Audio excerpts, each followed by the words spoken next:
வணக்கம். போன வீடியோவில் நான் ஸ்ரீ சர்க்கரை அம்மா பற்றி பேசியிருந்தேன். இன்றைக்கி இந்த வீடியோவில் அவங்கள பற்றி உங்களுக்கு தெரிந்து கொள்ள ஒரு வாய்ப்பு கிடச்சிருக்கு.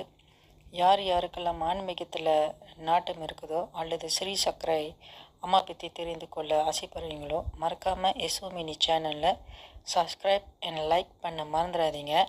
இவங்க பேர் தான் ஸ்ரீ சர்க்கரை அம்மா. இவங்க திருவான்மையூர் மாவட்டம் பொல்லூர் வட்டத்தில் இருக்கக்கூடிய தேவிக்கப்புறம் இடத்துல பிறந்திருக்காங்க. இவங்க பிறந்த வருஷம் 1854 வருஷத்தில் பிறந்திருக்காங்க. இவங்க உண்மையான பேர் அழைக்கப்படுற பேர் என்னன்னு பார்த்தீங்கன்னாக்கா ஆனந்தம்மாள். ஸ்ரீ சர்க்கரை தந்தையார் பேர் சேஷகுருக்கள். ஸ்ரீ சர்க்கரை அம்மா சிறு வயதிலே இருக்கும் போதே அவங்க அம்மா இறந்துட்டாங்க. அதுக்கப்புறம் தான் ஸ்ரீ சர்க்கரை அம்மா சுப்பம்மா வளர்ப்பம்மா கூட தான் வளர்க்கப்படுறாங்க. ஸ்ரீ சர்க்கரை அம்மா சிறு வயதிலே ஆன்மீகத்தில் அதிகமாக நாட்டு உண்டுனால அவங்க வீட்டு மனுக்கு கொஞ்சம் தூரத்தில் மேற்கு திசைத்தில் ஒரு கோயில் அமர்ந்திருக்கு. அந்த கோயில் பேர் தான் புர்ஹான் நாகி என்ற கோயில் அழைக்கப்படுறாங்க. அந்த கோயில் கற்பத்துக்குள்ளே திண்ணையில் தான் உட்காந்து தியானம் செய்கிற வழக்கம் உண்டு அவங்களுக்கு.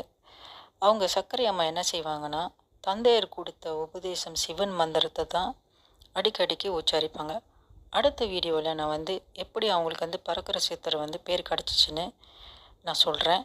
அது வரைக்கும் என்னை ஃபாலோ பண்ணுங்கள், லைக் பண்ணுங்கள், சப்ஸ்கிரைப் பண்ணுங்கள். நன்றி, வணக்கம்.